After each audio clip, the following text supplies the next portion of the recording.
This one. Now talk. Can you hear me? Yep, no echo. Perfect. No echo. Great. So we got 14 different mics in here. We just got to figure out which one's which here. So So this is the best way to use the mic. You were clear earlier. I mean, yeah, no, you did we first. just been each of these stages mean and what do they look like? Okay. So let's start qualifying. Qualifying is that stage where we really want to know, do they have the money? Are we talking to the right person? Do we see an established need? Sometimes we call that pain, need, whatever it is. Is there a reason for us to be engaged? And then, whoops, let me go back up here. Do we know the timeline? What is the time that they need to get this particular issue resolved and in place? This is affectionately called the BANT formula. It's a checklist. It's a 4-level checklist. We will know when it's time to go to an assessment when we have satisfactorily in our conversations addressed each one of these 4 areas. We may not have exact answers. We may find that there's more than one person involved in the decision process. We may find there's a little soft on need, i.e. there's not a commitment there yet, but there's a strong sense that it needs to happen fairly quickly. That timeline is what dictates that. And we pretty well know what the process looks like in terms of how they're going to get from deciding what to do, who to do it with, getting the contract signed and getting on to the next step. So this is going to be that stage where we're having the conversations about whether there's a true qualified picture here. If they don't make it through one of these, it may be what? Anybody think of reasons why there might not be a satisfactory answer to one or more of these items? Maybe what they're looking for, we don't have that product. It could be that we don't fill the need. That's what we oftentimes say is that, hey guys, until we have these conversations, I can't tell whether I'm going to be the right fit for you or not.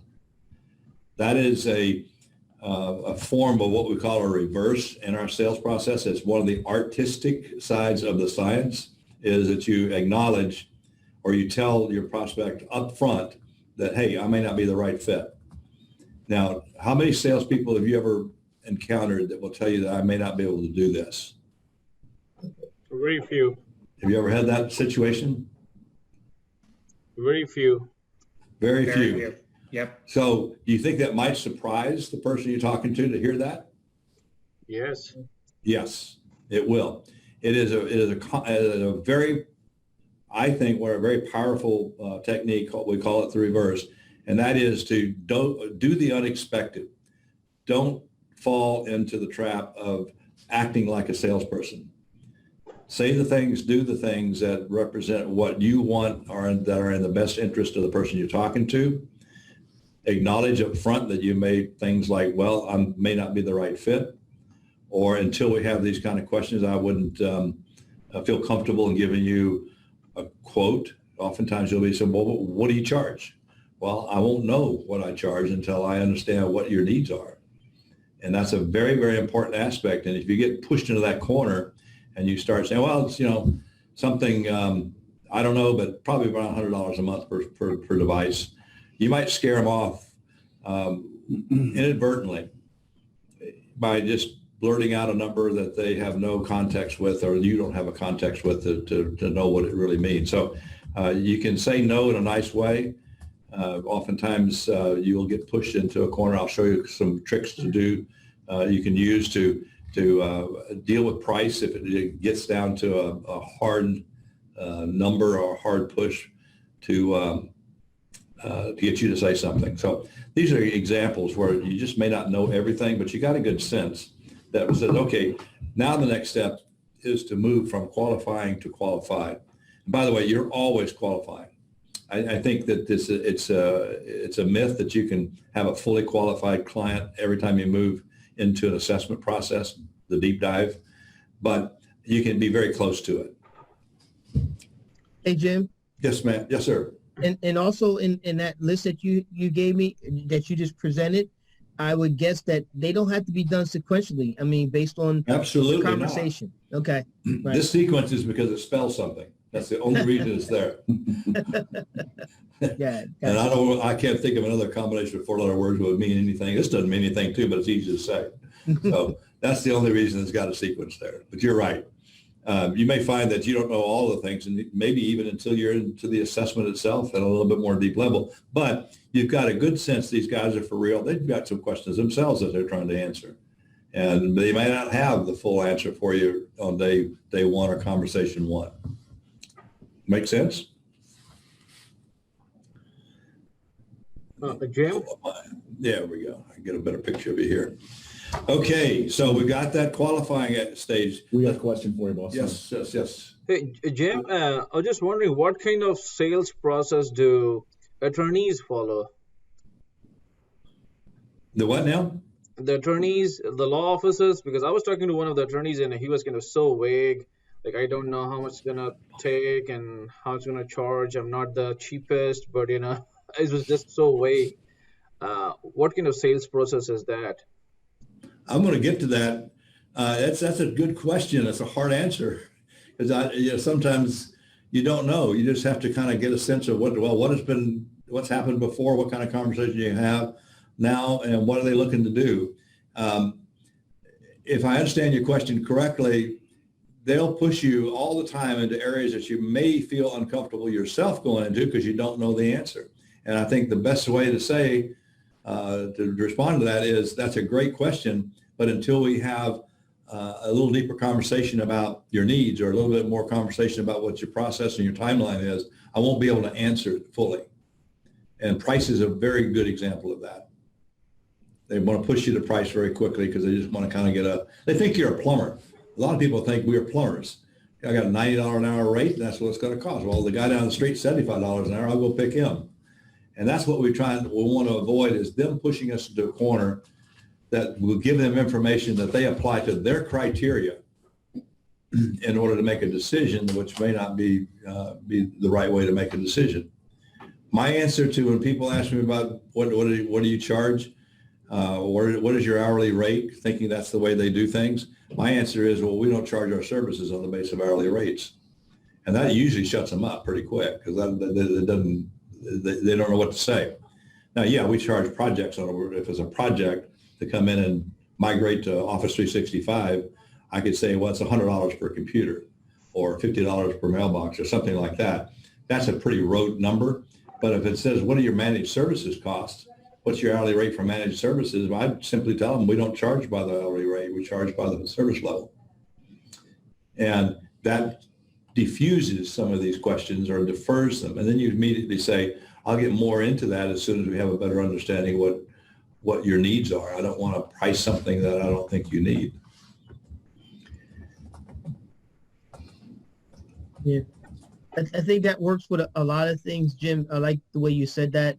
I don't want to price something that you won't need, and I won't know that until we continue our discussion.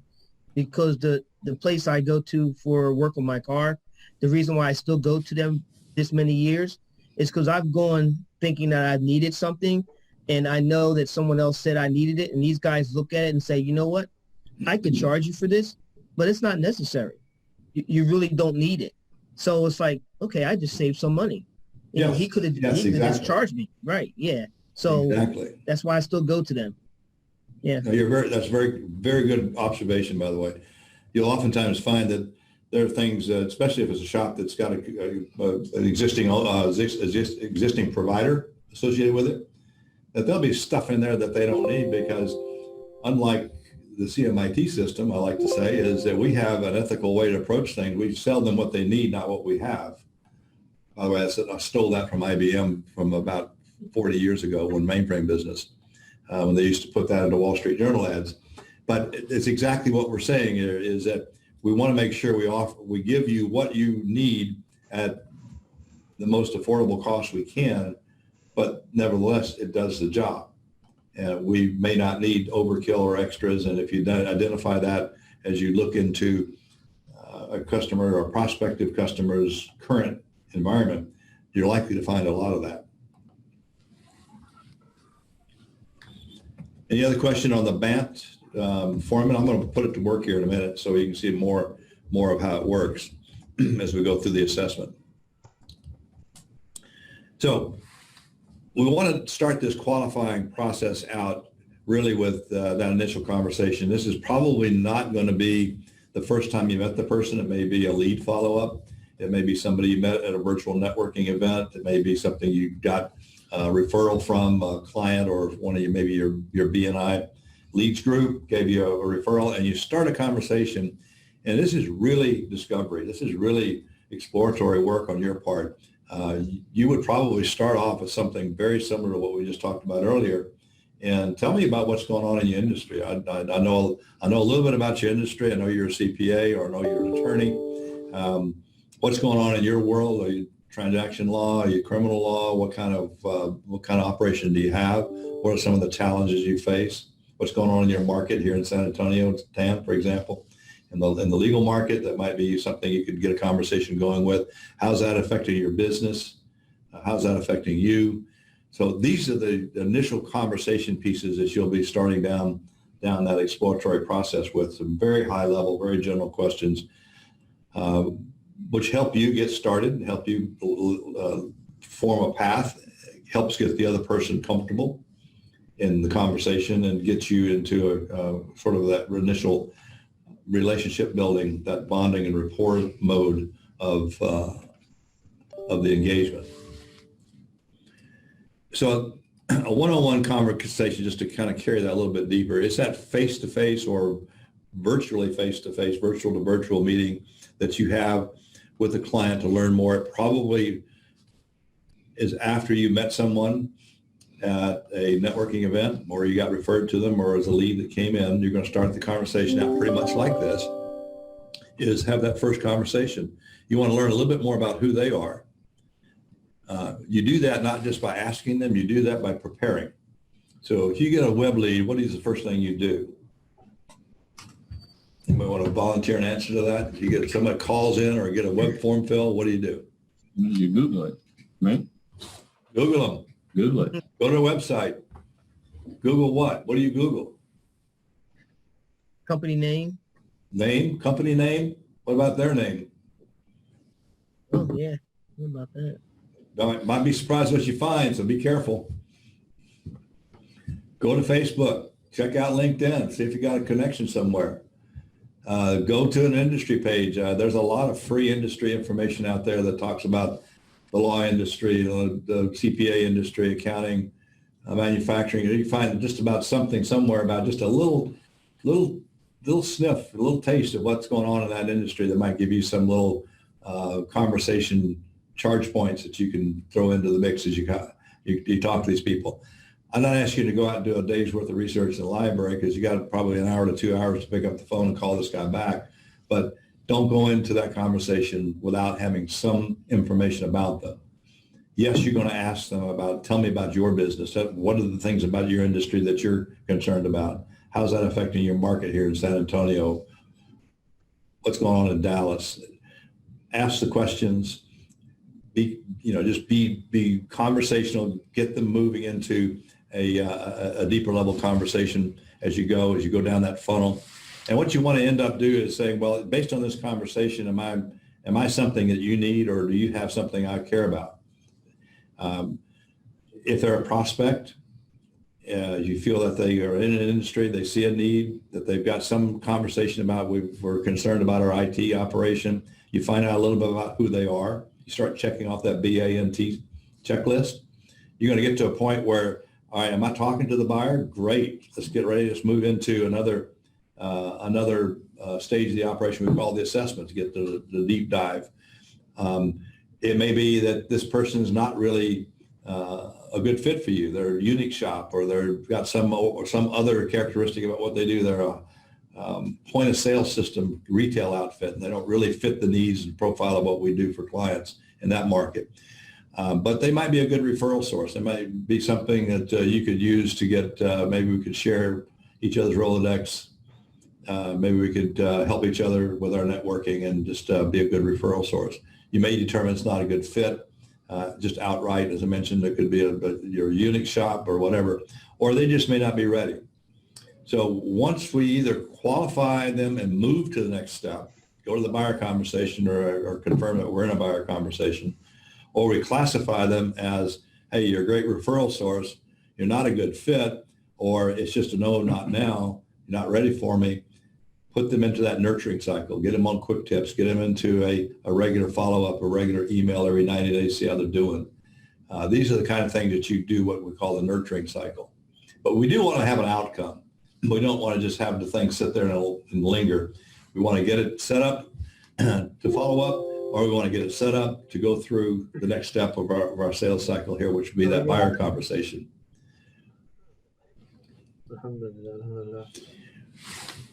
You're ready to ask to go to the buyer conversation when, or excuse me, the one-on-one conversation when you have that answer to your question.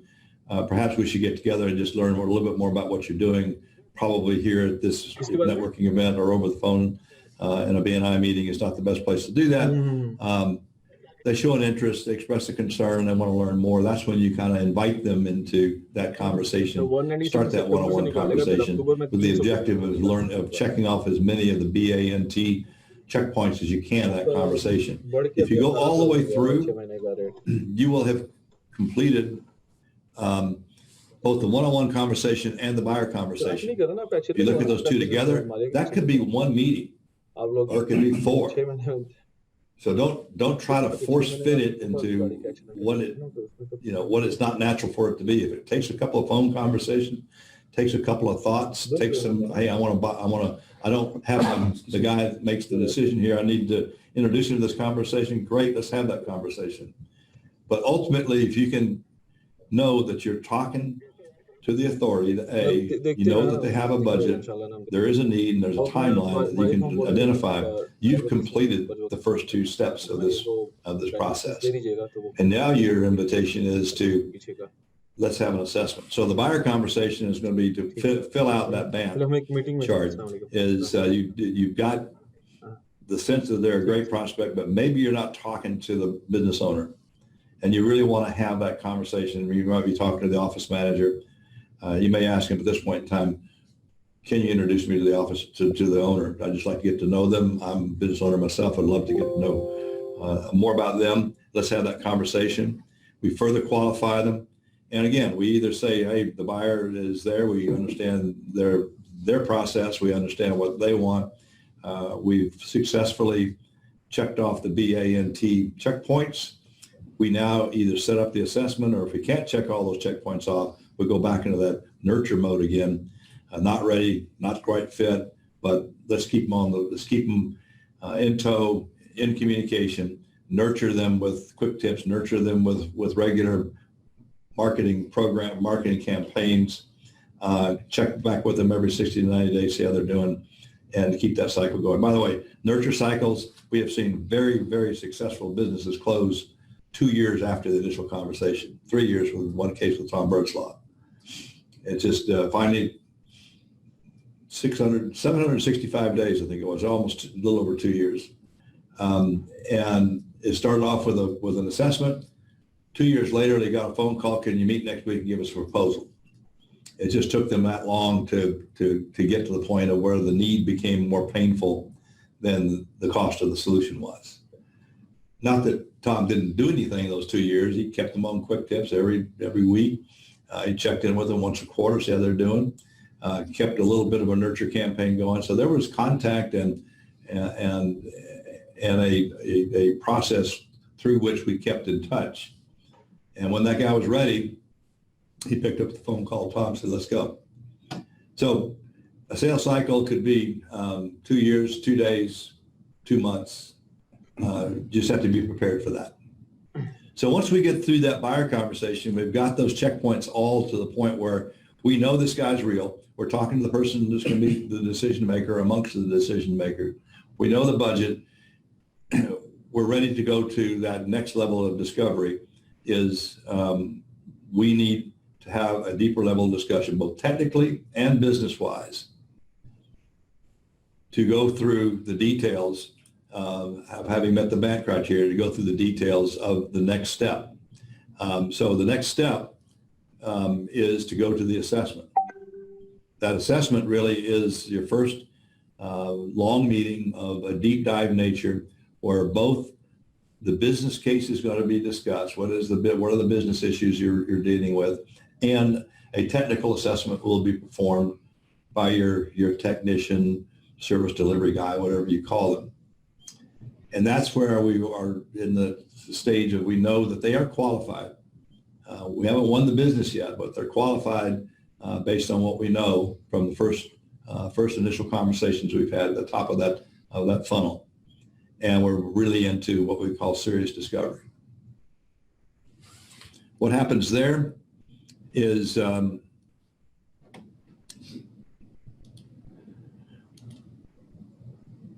learn really more about the prospect's business and their IT and how they connect. That's really, really important, is what is it they're experiencing with IT that are interfering with the goals of their business. And I'm going to go into the exact kinds of questioning we'll ask here as we go through the next couple of days. We want to quantify those things that can be quantified. Downtime, for example. If I got downtime of 2 hours every week and 3 people can't do their work, that's how many hours of downtime? Of person time, you want to call it 6 hours, right? If we know it costs them, they're paying their people $40,000 a year, that probably means they're paying $20 an hour. We know that that's $120 per incident. As you can see where we're going with that. I can quantify it. If the quantification is that there's more downtime, more costs associated with what it costs to bring in a solution, that's going to be an opportunity. It's going to be a strong opportunity for you. There's also going to be those areas that don't have a quantifiable element to them. And that's really things like I'm here on weekends trying to supervise the technician for my service provider while he tries to get the server rebooted. And I'm missing my kid's Little League baseball game or something of that nature.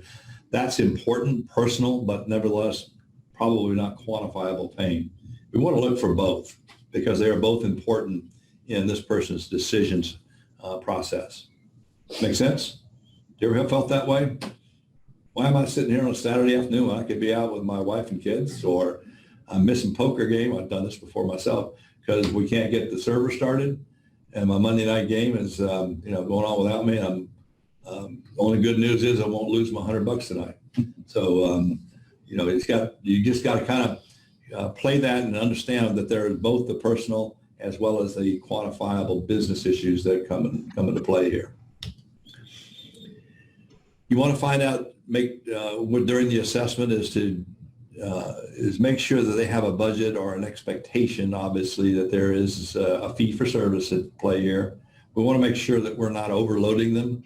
We want to make sure that their expectations are not unrealistic, and you'll find that quite a bit. And it's very important for you to spend the time to do a proposal and you find out that you are an order of magnitude higher than they expected to pay. You're either too high or they have a very distorted value vision of what you provide to them and what it's going to cost them to fix it. You don't want to get caught in the trap of not knowing what their anticipated or their expectations for paying for this service are. If you want to continue this deep dive kind of discovery, you also want to make sure what their decision process looks like.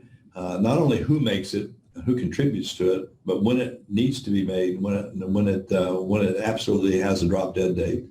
If it's a soft, well, we think maybe next quarter we'll work on it.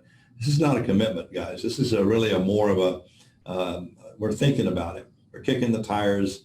If it sounds good, we'll do it. If it's not, we'll find something else to do in the meantime, or we'll just deal with it.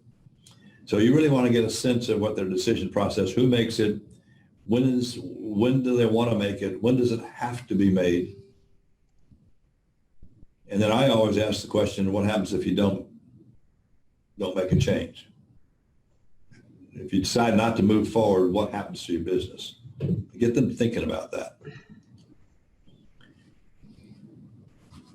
This is where you're collecting the information you need to build your proposal. Everything hinges on how well you're able to ask questions and extract information from this meeting. Because if you don't have the meat on the bone to do what you feel is the right solution, you're not going to have a very good proposal. So it's very, very important that you learn this part of the business and learn it very well and learn how to ask the hard questions and not be deterred from not asking a question because at the time it may feel a little uncomfortable. Bill, a quick question for you. No, sorry, Yes, sir. Sorry, Jim. Two things in one. I'm taking over an existing business. What I've seen in my limited time is once not speaking directly with the decision makers. So you're probably speaking with office managers, other people who are kind of acting as messengers. And other is they don't want to go through all the process. They just want, hey, I have 7 machines and 2 servers and tell me how much it's going to cost us. You get those kind of questions all the time. Yeah. I would still go back to the point of saying, look, I hesitate to give you a number and I hesitate to tell you how much it's going to cost until we really understand what's behind it all. If I give you a number, it's not going to be an accurate one. And I just want to make sure we're not giving you a number that's going to be a comfortable one for you. So one way to answer that, I'll just kind of peel ahead a little bit since you've asked this question now, is that you could always say to kind of defer or deflect. You don't want to say, I can't tell you right now because I don't know, because that just doesn't make you look good and it makes them feel like you're just trying to avoid the issue.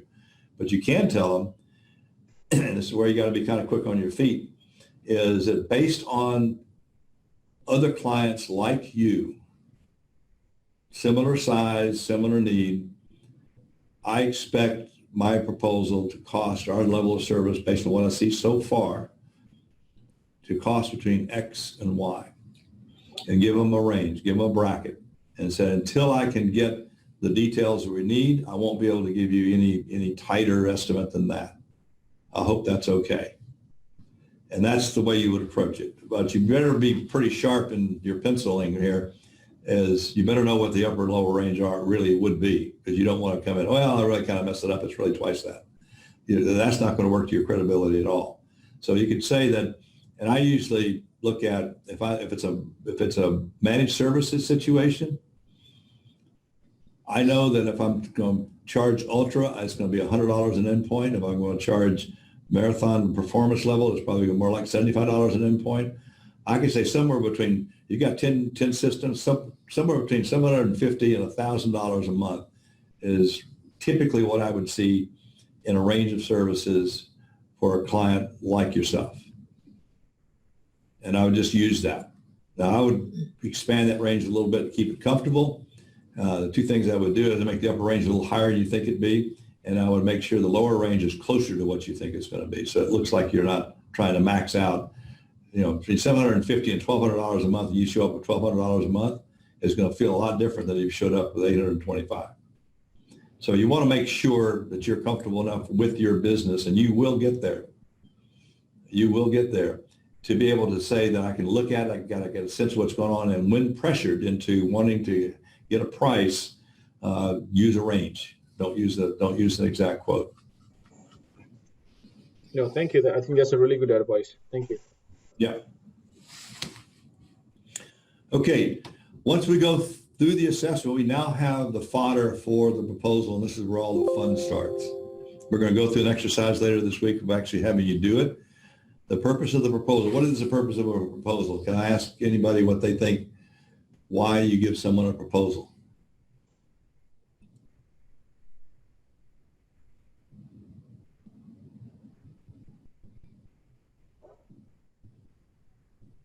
Well, and I guess to detail out what services you're offering to make sure that we're talking the same language. Yep, that's one part of it. That is exactly right. Net, what is it you want to have happen after a proposal is given? What is it you want it to do? You want it to turn into a sale. Contract. Win the deal, win the business, Yeah. right? Yeah. Would it surprise you then to know that most proposals lose the business? And just the law of averages here. You got one company who's asked for 5 bids. What's the win rate across those 5 bids? For someone, it's going to be 100%. But 4 of those proposals, or 80% of them, are not winning proposals. So in the case of giving a proposal out or submitting a proposal, most of them lose the deal. It's really not so much to win the deal, it's to confirm the deal. If you've done your job up front, what you're doing is you're reaffirming as you go, here's what we're going to do, here's what the needs are, here's how we're going to address them, and I'm going to put together a solution that's going to do those things. Your job is to make sure that that solution is a compelling solution and not just a quote. So this is why we want to draw out differentiators like what's the impact of downtime on you, on your business, on your productivity, whatever you can quantify. It's very, very important for you to say, when I show up and here's my solution, this is what your world's going to look like. They know what their world looks like right now. So if you pull the conversation more away from price and look at it more on the term of what it's returning in value, price becomes, we've got to worry about that too, don't we? It's the winning part, the confirmation part of what you're going to do, which is really the purpose of the proposal. Most proposals, as I said, lose deals just by law of averages. I'll tell you right now, our win rate 2 years ago was 30%. And we changed our proposal process. We introduced a new concept. We ran actually a 1-year program to test it out. And we moved our close rate to well over 50% on average, because we were able to get the conversation away from price and more onto value. Make sense?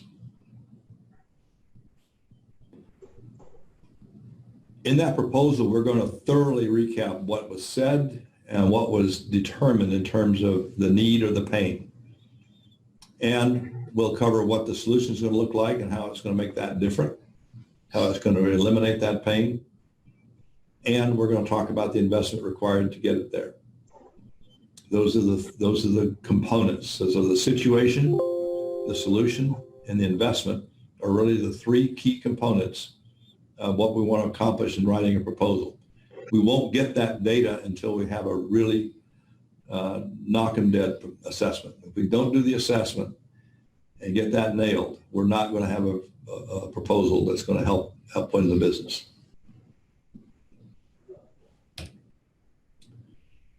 Last thing we do is take it, we win it, we go to the contract with it. The contract process here really is in the form of what we call a managed service agreement. And that managed service agreement documents everything that we've said and proposed to do, product and service.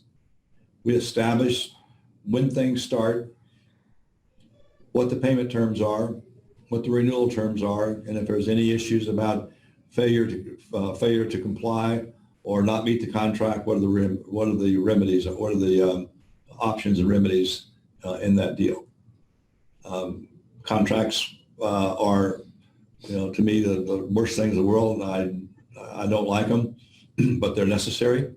We have a standard form in CMIT Connect and also in Salesforce templates that you can use to create these. We'll go through those at some point in time, a little bit during this week, but a whole lot as you get closer and closer to your first deal. Tan, it'll be a little different with you. We'll have probably more contracts, things like renewals you're going to be coming up with and things of that nature, changes to configurations, and you're probably got some sales cycles already in the queue from Debbie that you need to take notice of too. So we'll have different conversations as we go through that.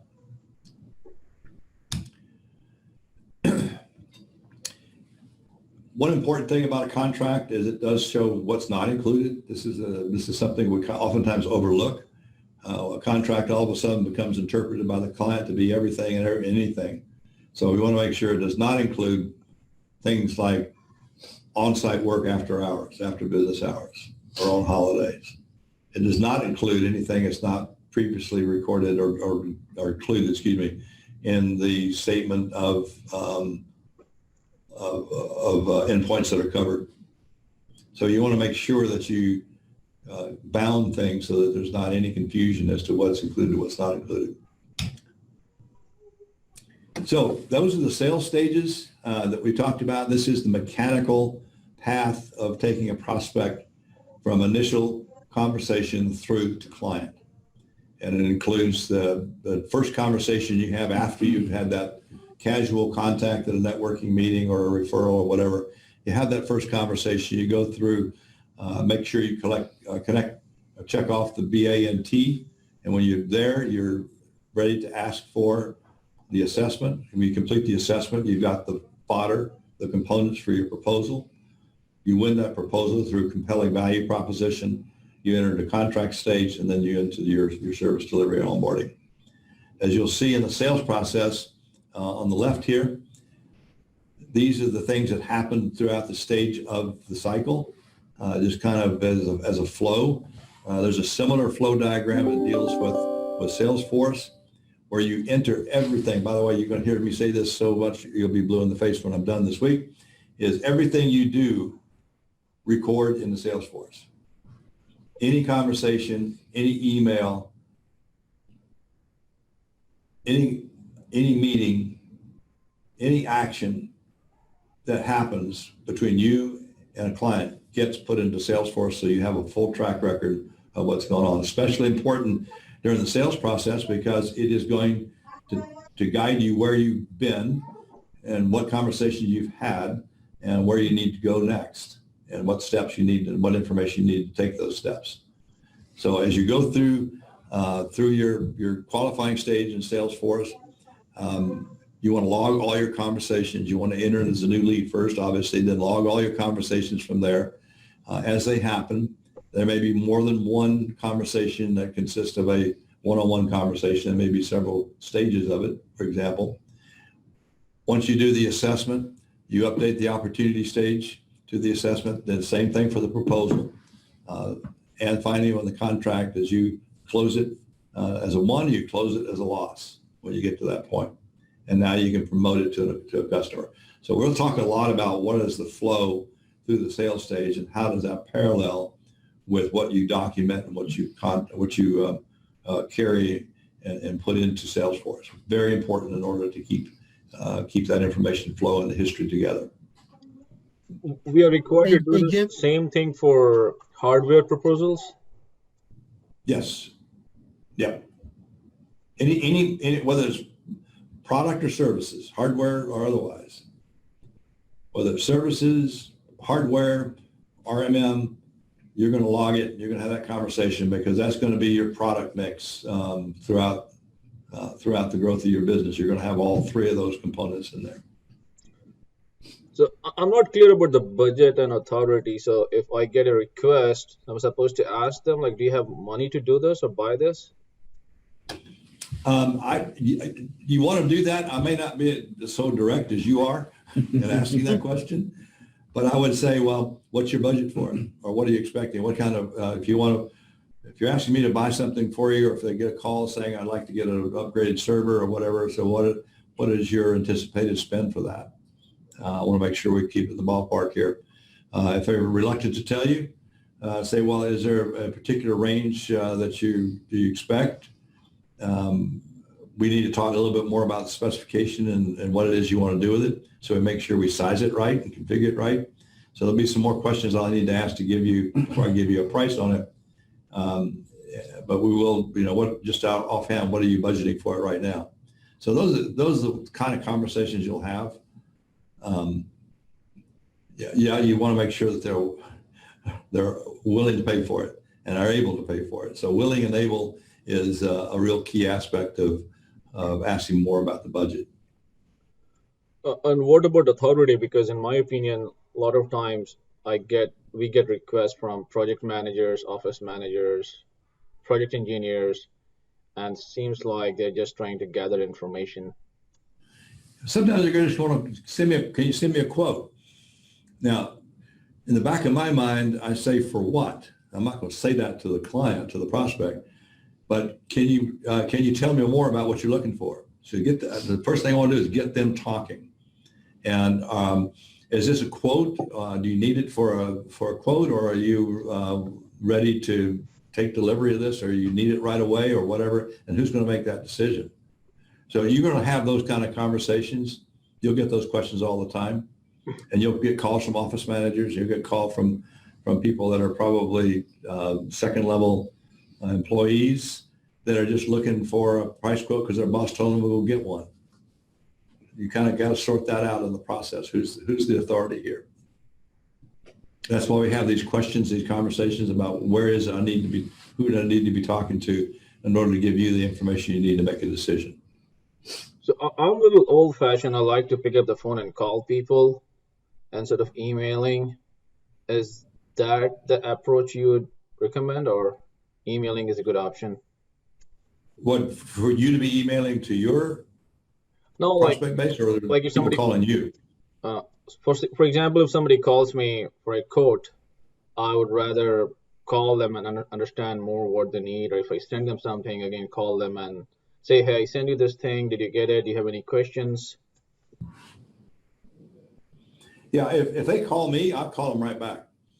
And if I can't get an answer, I'll leave them a voicemail, and then I send them an email too. Hey, tried to call you, couldn't connect. No, you had a question for me. Left you a voicemail. I'll give you a call back tomorrow. If you could pick up this message before then, please feel free to give me a call. That kind of a response. So yes, I'm a strong believer in the use of phone. I feel that you lose so much in conversation with people, which we'll go through later tomorrow morning, about good communication skills. We're always trying to maximize the effect of our communication, and that takes eyeball to eyeball, body language, your words, your tonality all come into play, and you start knocking out the, sorry about that, guys. I did not turn my phone off.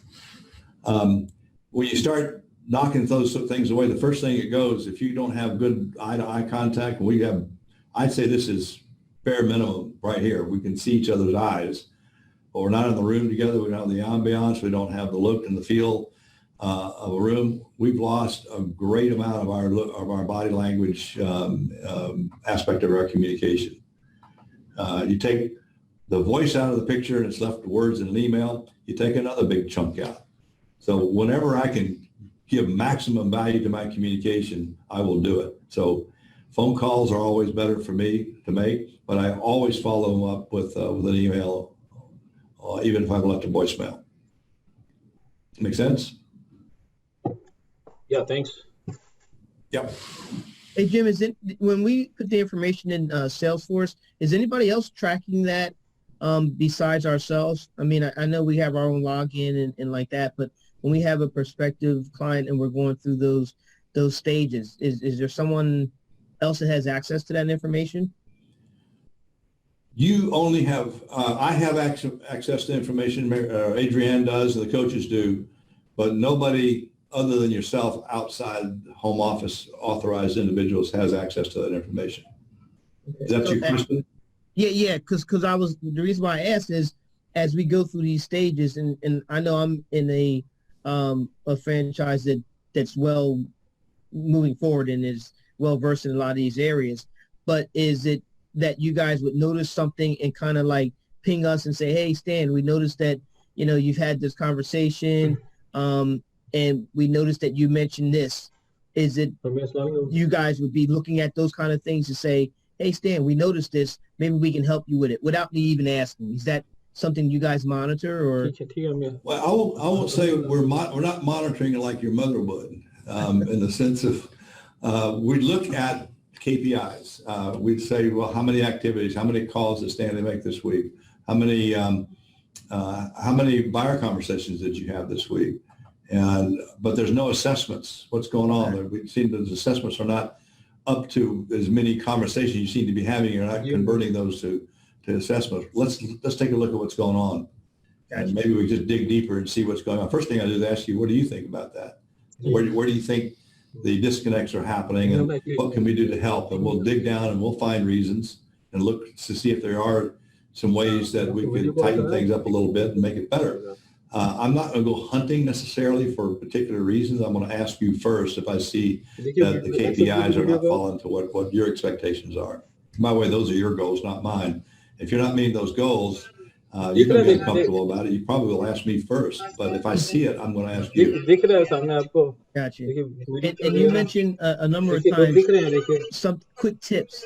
But I didn't know what that was. Is that Quick Tips is a weekly digital newsletter we send out to everybody in Salesforce that you have marked with an email address. It's a 1 or 2 page short little graphic blurb about have you tried these little shortcuts with Word, or have you checked your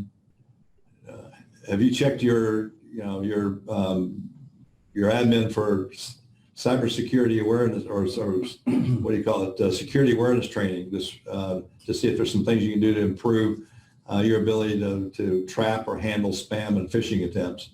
So it's just little things like that, just little helpful things a layperson could take and use in a day-to-day world of interacting with their computer environment. And so we call it Quick Tips. It's a very popular piece. It's not intended to be an advertising piece. It actually conveys real information. It just has the CMIT Quick Tip logo on it. And we'll get that once we register into Salesforce. Yes. Well, actually, once you're through this process and you are an active franchisee, and we get Salesforce populated for you, it'll start going out. Okay. Yep. I'm already getting those emails. So I'm getting them as well already. Yeah. I didn't get my Salesforce. I'm actually getting it today. Okay. So well, I didn't have Salesforce access. Then you'll be getting it. You'll be getting it. Okay. I just heard you mention it a number of times, and I just wanted to. I'm sorry. I didn't. I was just making an assumption that you guys knew what that was. I apologize for making assumptions. Maybe because Jerome and I are new, but as we started into the process, they went ahead and signed us up long before Sure. The Salesforce thing. I've been getting them for, I don't know, a couple months now. Oh, good. What do you think of them, by the way? I mean, do you agree with what I said? It's a nice little keep things up to date, keep you informed with some neat little tricks. I lost you, Bill. There you are. Yeah, I don't know, my keyboard's bouncing and it keeps shutting off my video instead of turning on the mic.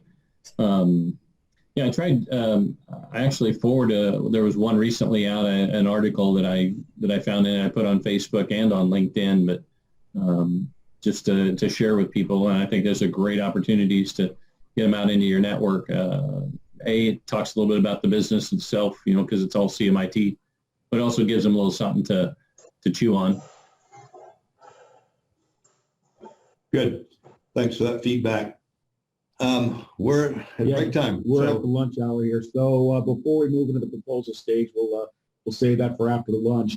I do have to be a cruel taskmaster today, and I do have to have us back right at noon, 1 for Stanley. The rest of the day is going to move a little differently. So your 1 o'clock break, 2 o'clock for Stan, will be a very quick 5-minute bio break in and out. The reason for that is I'm going to give a full break at 1:45. We're going to end at 1:45, give you some time to marinate on what Jim's presented here. And then at 2 o'clock, 3 o'clock Eastern will be your Salesforce training. I know we're still kind of getting logins and sign-ins and stuff. Get those activities done if you can. We'll start right at 2 o'clock. Adrian is here live in the building. You all have that invite, so it's now on your calendar. We're working on some things this week involving Roger as well.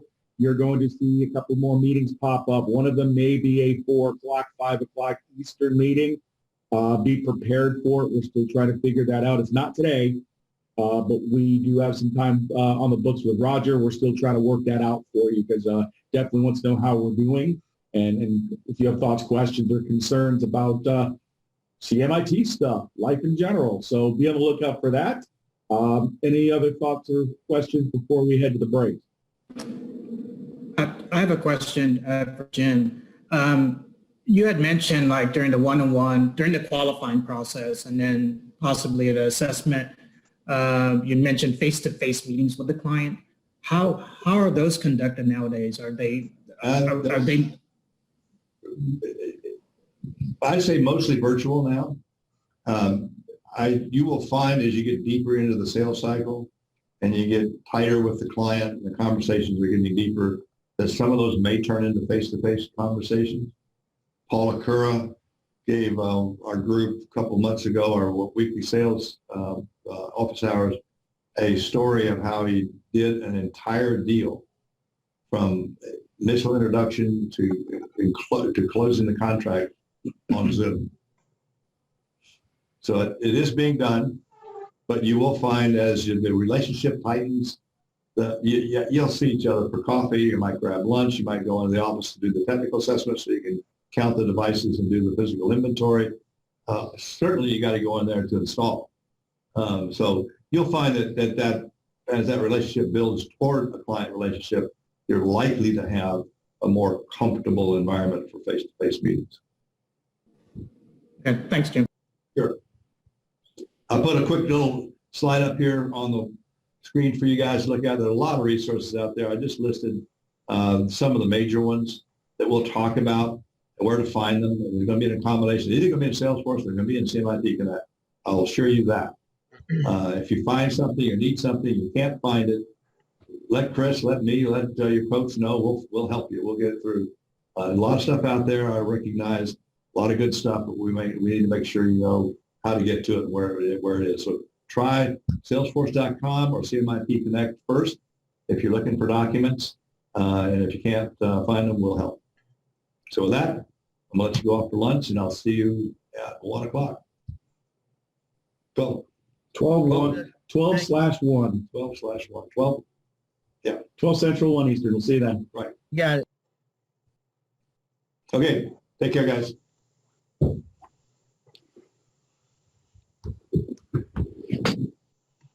We're going to leave the group.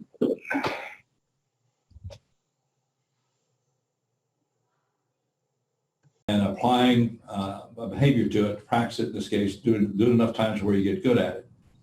Now, one thing we want to avoid is a sales coach friend of mine from many, many years ago when I was at Intel used to say, forget the word practice makes perfect. Practice is a good thing, but if you're not practicing the right things, it's just going to be a permanent flaw, not a perfect attribute. So if you practice the wrong things, you're going to be doing the wrong thing. So it's very, very important. Practice makes permanent, not perfect. So we want to make sure that with the help of your coaching, the help of good follow through and role playing, we're going to try to make sure we stay on that in that lane that's going to lead you to doing it very, very well, very with a high degree of confidence, very professionally. So we'll practice. We're here just to make sure we're practicing the right things. So the next piece of the success factor is your passion and commitment. The three together constitute what I call this visceral understanding, appreciation, and love for doing what you do.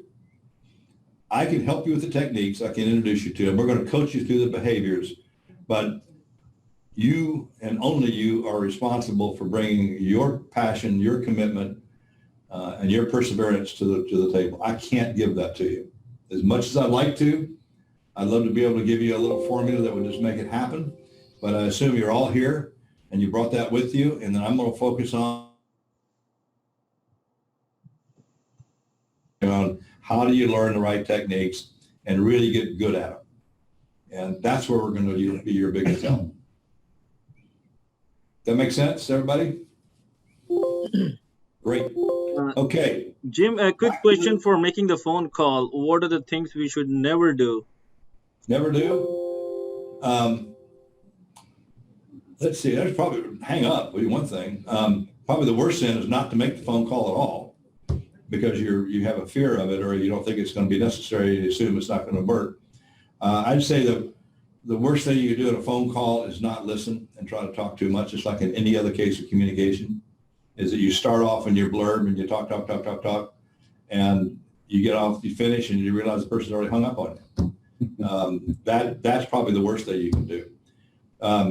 There's a lot of good things you do on a phone call. Phone calling is hard, and I don't want to make it sound easy or trite, but we're going to learn to do things right. There are a lot of things you can do wrong, and we'll talk about what they are. Some of them are very subtle. Some of them are very, very clear. Talking too much. So English is not my first language. Sometimes I'm kind of a little shy of making the phone calls. Yeah. Well, guess what? I hate making phone calls, one of the first calls, more than anyone else on this planet. But I do them. And when I do them enthusiastically. You will learn how to smile with your voice. I promise you that. Is that you really you can convey through your tonality what your true passion, mood, whether you're smiling or frowning, to someone else on the other end of the phone line. And not applying that, not understanding how to do that could be probably the biggest detriment to a successful phone call, is not coming across as sincere or passionate. Not high pressure, not boiler room sales guy, but passionate about what you do and have an interest in that person's well-being and listening to what they have to say. You'll see some examples as we go through. And also make sure that if it's an arranged call, we call exactly the time they ask. If it's supposed to be at 12 o'clock, don't call at 12:10 and say, oh, sorry, I know we're supposed to meet at 12. You know, those are the things that are killers for sure. Oh, yeah. Because then they know that you don't have good time management. Be on time. Mm-hmm. Have a start time. Can I spend 10 minutes with you? Or can I take 60 seconds of your time and tell you why I called? And if in that 60 seconds you don't want to have the conversation, we can hang up. Yep. That's a cold call. Yep. And that works. And it's a pattern interrupt to a lot of people. You picked up the phone and have people dive into a sales pitch with you. Anybody never have that happen to them? I think we all have had that more than we want. But if you say that up front, hey, you probably don't know who I am. Would it be okay if I took 60 seconds to tell you why I called? You'll probably get a go ahead 95% of the time. And then you stop. I've taken my 60 seconds. You still want to continue the conversation, and you respect you respect your commitment, which you made to them, and there's a high likelihood that will even continue the phone conversation, or at least have a polite next step attached to it. Well, I like what you're hearing. Can't take that time right now. Why don't we set up something for something else? So another time. I have a friend of mine who is a cold caller, loves to do it, and he does something I won't do. But it's not unethical. They simply say, hey, my name is Adam. I work for XYZ. This is a cold call. I hate it as much as you do, but can you spend 30 seconds? Let me tell you why I'm calling. And that's what you call the ultimate transparency. It works. He says he's never had anybody hang up on him yet. So we'll see how that track record goes. But it's just being clear and crisp and defer and give that person the option to hang up, and don't try to trick them into something that this is not a sales call, because it is. Okay, let's take a look at the sales system. We break the stuff up in a little bit different way, or as opposed to sales stage. We look at where we are in the conversation, and this will go across the entire spectrum of those 5 stages. We're always building rapport. We're always talking about what's coming up next, what's the agenda. We're always, in most cases, looking for what is the real need and the pain here. There's going to be that stage in the assessment looking for the money, the budget, the ability to pay. We're going to be finding out what the decision process is. We're going to be doing the proposal, closing the deal, and then working on getting the client onboarded. So these are the elements of what happens during those stages, and they determine to some degree where we are in what stage. So let's start off with one thing that is always there.